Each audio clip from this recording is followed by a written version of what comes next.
Hi guys, so what really does a quantity surveyor or QS do, cost consultant? Um, Many different definitions and very few people know exactly what we do. Seems to be some guy in the background that does something around constructions and costs, and that's what most people kind of think. And they're not far off it, but we do a lot more than that. We kind of put structure, rigor, discipline, protocols. We build a system. That's the way that I understand it. We build a system between the client, the architect, the engineer, the contractor and subcontractors, and we manage that system. Are we the sole custodians of it? No, no. If we're not there, the architect does it. But the architect has a certain skill range, and they could certainly do a large part of what we do, but they can't do it all. And is it due to lack of skill set? I don't think so. I think it's due to pattern awareness and perception, and I also think it is that their role and their occupational training has taken them down another path psychologically. So we're more embedded in ours, they're more embedded in theirs, and that's not, that is what it is. So let's look briefly. A QS tells you what your project will cost before you commit, before you sign anything, before a contractor even sets foot. Certainly can do this. Very difficult in the current market with the hyperinflation we have. So installation has gone up by 30% since January and is now April. So it's very hard to predict the future, but you can have a timeline. You can back end for inflation, you can back end for structure, you can back end for you can't really back end for client decisions and PC sums. But that's something that comes to the fore. And what I would really recommend is cost plans, yes, but also when you go to tender, get the QS to reprice before it's submitted to builders. Okay, so what usually happens, unfortunately, and it's not good, if a QS isn't involved, sometimes the fee is seen as being too prohibitive, and then the next thing somebody ends up 80 grand in the hole, and exactly the same figure on two ones. Another job down around Dean's Grange, lovely fella, and no systems in place again, and I think he ended up about 60 in the hole. So we're talking serious money. So most projects run about 15-25% over the original quote, and that is just with a builder one-to-one. Heard another story of a client of mine, and I think they were charged 35 grand on the first day because some elements weren't included that they thought they were. And in all fairness to that builder, that turned out fine by all accounts, and everybody got on well. But an extra 35 grand on day one before anything's done. So we do cost planning, we do projections, benchmarks, we do tender documents, all the documents, we do contract advice, which in and of itself is usually important. And especially in this era where you got inflation, so how do you build in inflation into a contract? Not necessarily an easy thing to agree. There is mechanisms under CSO format underneath public contracts that can be taken into private contracts to safeguard, but the reality is that index is pretty marginal. So there's other adjustments that need to be done, and ongoing support during the construction and also at the end of the construction. and the end of construction can go on a while because there can be disputes about money. So it's about, for me personally, it's about building a system that contains whatever chaos may occur. Whether that's a builder going into liquidation, which has happened to me unfortunately a couple of times on projects I've worked on, whether that is homeowners and builders having ferocious fights and not talking to each other, and then having to a nailed situation where people can get back on site, and whether that is when there's large disputes over money. So that's ongoing. So it goes way beyond during construction. So what's the cost plan? I've got a video on that, the breakdown. I try to do it in as much detail as possible, and then account for insurance, structural changes, and client spend and PC sums. Plus also as well, scope of design changes. So that needs to be built into conversations. And I do think that it's pertinent to have a telephone call with somebody before we actually,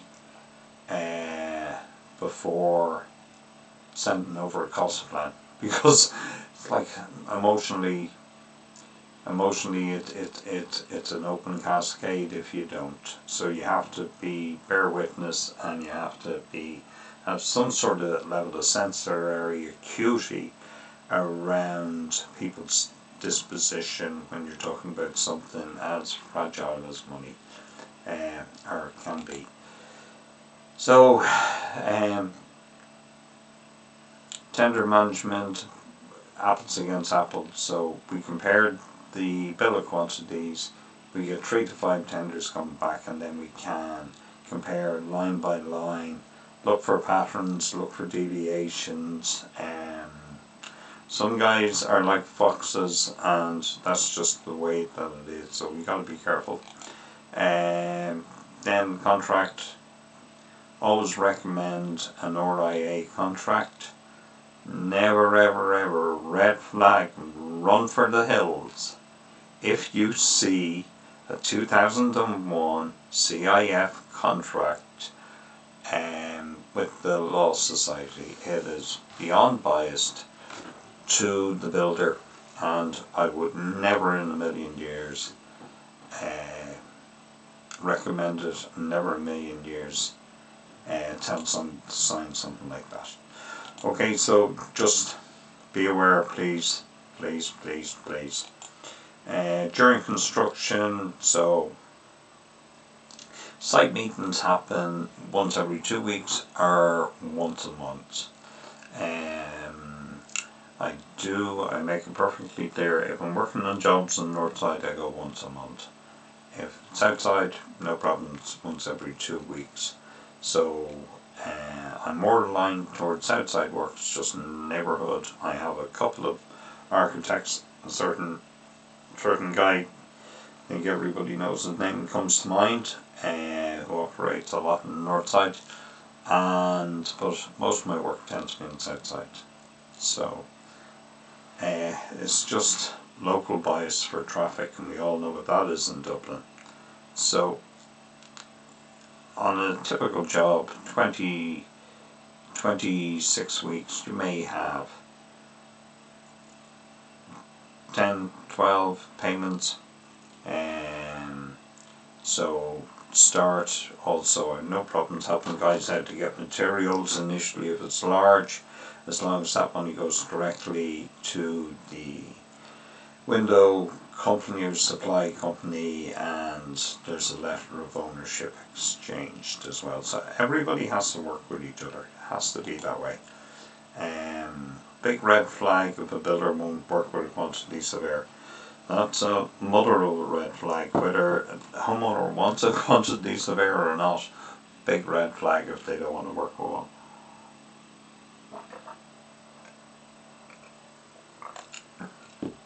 I know once again it sounds festive, but the truth is, if you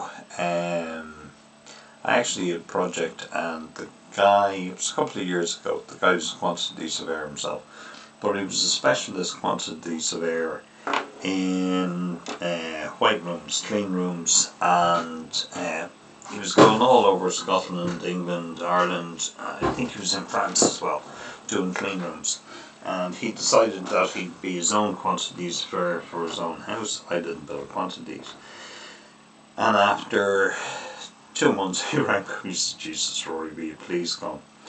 Because he just didn't have time. It was too involved, too much tracking. There was too many costs that he wasn't aware of because he was outside of the local circle again. And I went in and I finished up. So I think the only time somebody doesn't need a quantity surveyor is for a small piece of works. And unfortunately, even small works are now expensive. So I think you should be safeguarded every time, but that's up to everybody. And there's something ridiculous, like I think it's 8,000 shortage of quantity surveyors in the UK. So our occupation is in demand, so which is a shame. Well, it's good, but it's a shame. But so people don't need to push for work, but I always recommend they should. What are my costs like? How much does it cost? So I try to be as open as I can about it. For grant and building, bank and grant reports on 950 plus the VAT. Tender analysis 1,000, 1,500 depending upon complexity of it. Cost plan I'm 950, and from full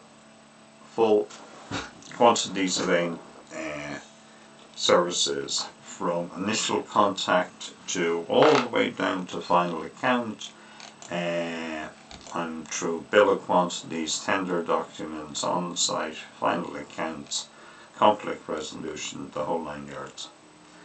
But this is up to 650. Beyond that, there's incremental changes as the price goes up. There was one job recently, and it was I think it was 1.25 million, and no matter which way I analysed it, just didn't see it working. And no matter which way I looked at it, no matter which way I investigated, no matter which builders I analysed their tenders, and before we actually proceeded, I only took it as far as cost plan because there was a rigidity to the fact that it could be done, and my figures, and I would like the fees, would have been about 14,000. It's a lot of money. To me, 5 years is a lot of money because I put food on the table for some poor devil, but sometimes you just gotta say no as well. Okay, so you can see my full fees on the website, and I'll actually do a video about that. So what do we really do? We're not therapists, far from it. That's a world that I hold in great respect. I've been lucky enough to know a lot of great therapists, but we are there in a containing manner. We are there in a holding manner. We are there to resolve conflicts in a facilitatory manner. We are there to actively listen. We are there to be non-ego based and not to add fire to the fuel, or fuel to the fire, or both actually. So we are there in a capacity that runs deeper than processing of information. We're certainly deeper because you become very co-joint. It's a sad part. It is a sad part.